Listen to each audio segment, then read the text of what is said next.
หับขวดยังหับน้ำหลังด้วยนี่คิวไปไม่ได้คิวไปสิเป็นเหงกันอยู่คิวไปโอ้เนี่ย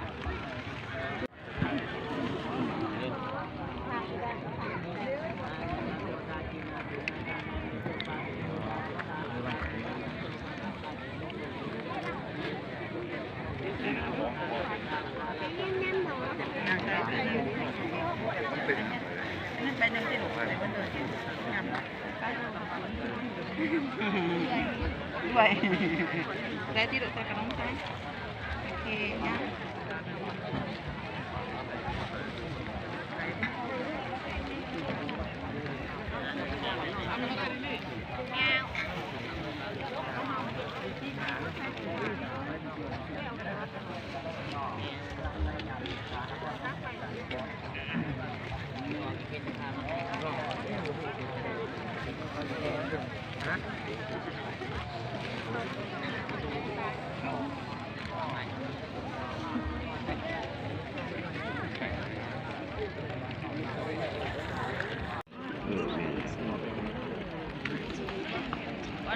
ไป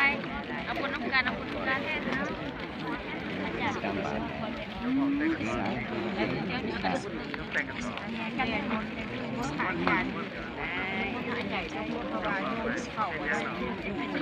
มันมีแต่ยิ้มยากจุดก็มีแต่ยิ้มเยอะแยะเนาะ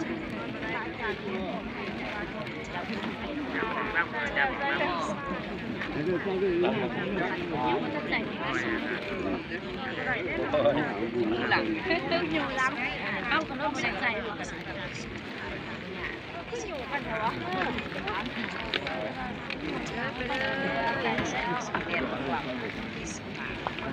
อยู่ดีไม่แห้งเลย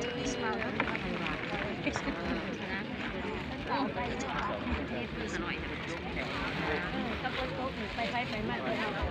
เปิดกันยันก่อนแผนความเปิดหลับ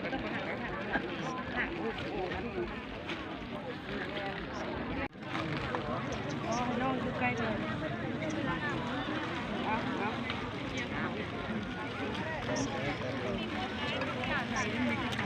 ใส่น้ำก้นเมย์ด้วย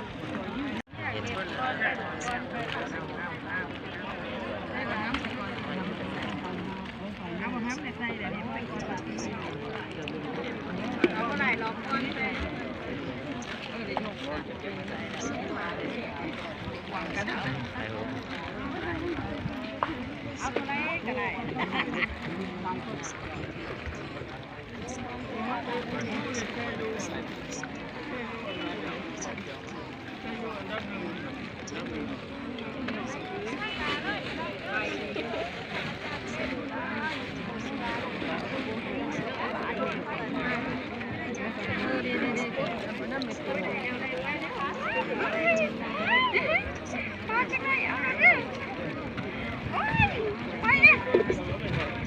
ใส่คู่บาทเด้อเด้อ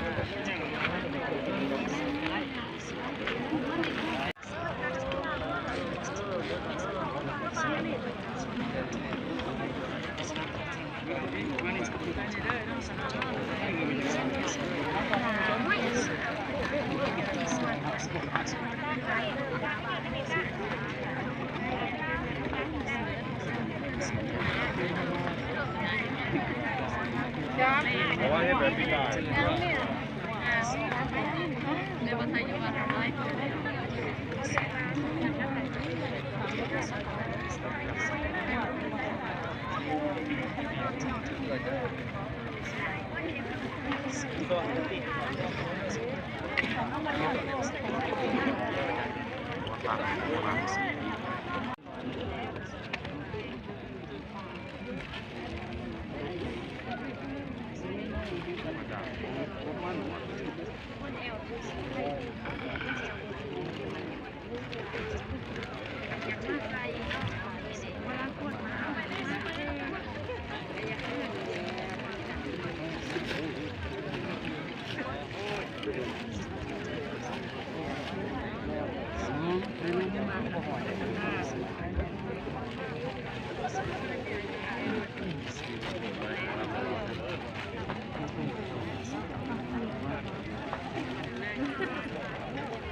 เห็นปกติบ่เห็นบ่เห็นคือเผื่อเจ้าได้บ่เห็นหูปกติข่อยว่าเขาสิบ่เอาแล้วนะ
โดย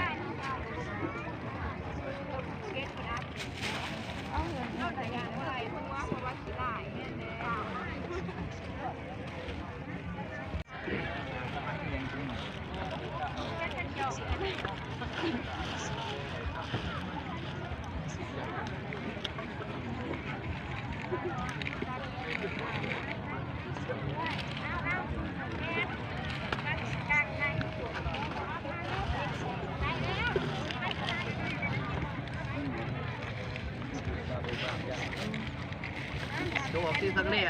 ของในบาทอันลงใส่กระเป๋าอันก็เต็มเลยเต็มสุดท้ายไม่ใช่หรอ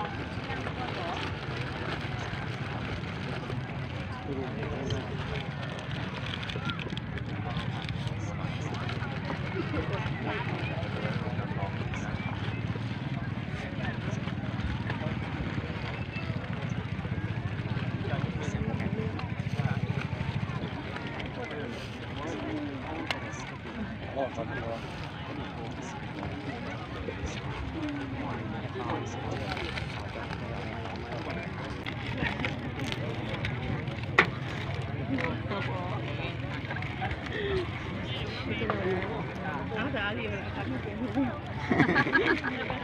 เอาเฮ็ดดีๆนะแม่เอาเฮ็ดดีๆแม่มาตัดการ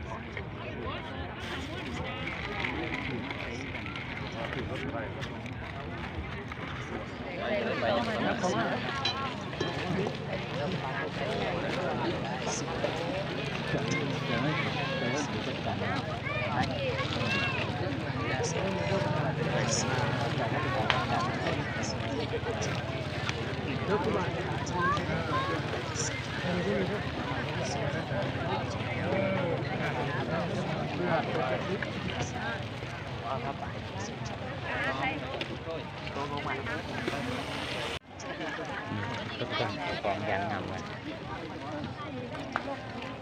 เป็นแม่ใส่กล่องใส่เนี่ยเนาะ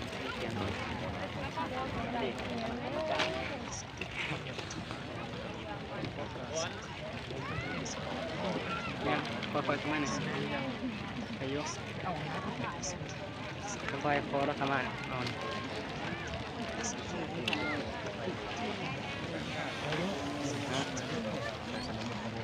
น่าใส่กับป้ากันอันนี้ก่อนขายอยู่แหละยังไงกันใส่สดนี่มาคิดจริงตัวเสียง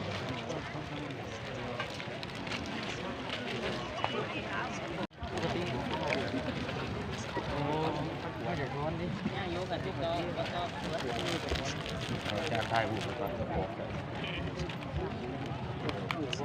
การถ่ายรูปโอ้เด้อไปดีไปดี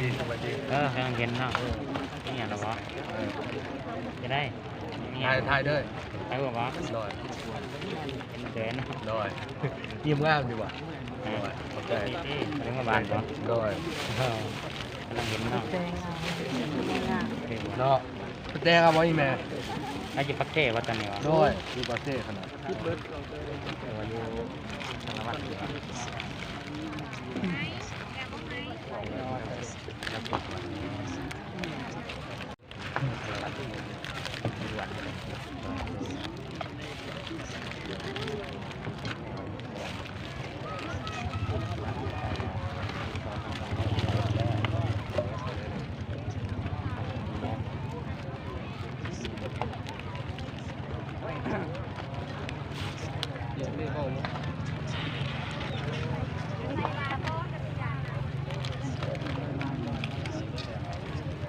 เราก็เดินขน่อยเด้อปัจจุบันใจโอ้ยอยู่วัดปักเต้อยู่วัดแห่เต็ม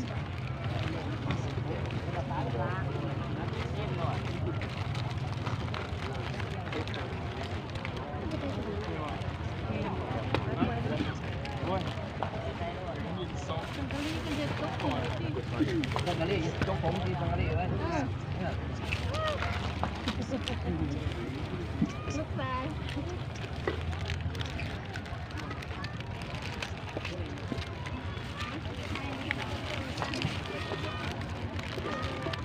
มีชังกะรีขน้อยแล้วมีชังกะรีกับผมทำนะได้สานังอยู่ก่อนเก็บหน่อยแม่ชังกะรี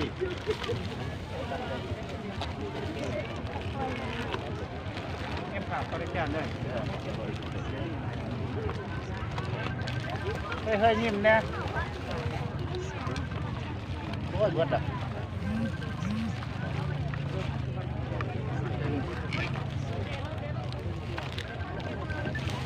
ไปกินก่อน ตอนอาจารย์ ป้อนก่อน อาจารย์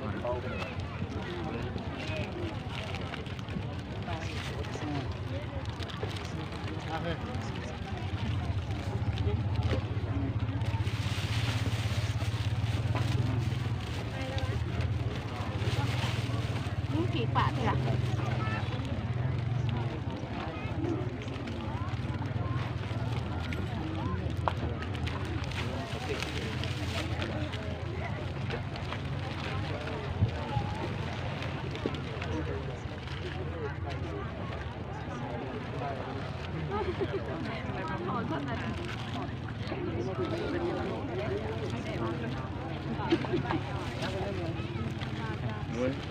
เอาไปเชียว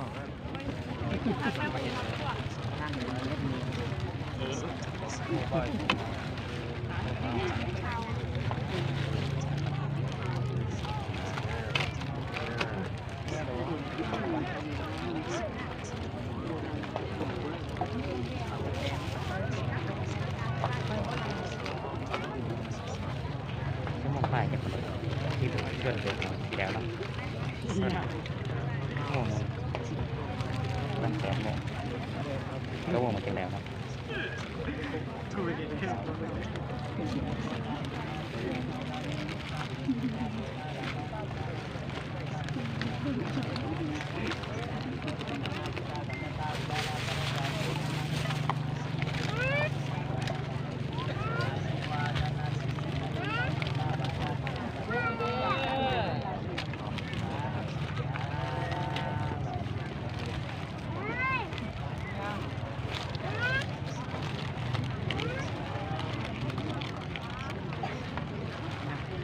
ก็เรียกยกเขาที่จากบาทถ่ายทุ่งเล่นนี่เอ้ย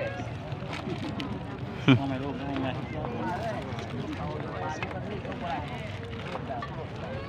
ลูกเป็นกระเป๋าหนึ่งน่าจะไว้เลือกเอาได้เลยกิน เขาเอากี่ร้อย ก็ได้อยากก็อ๋อ อันเนี้ยต้นขาวเนี่ย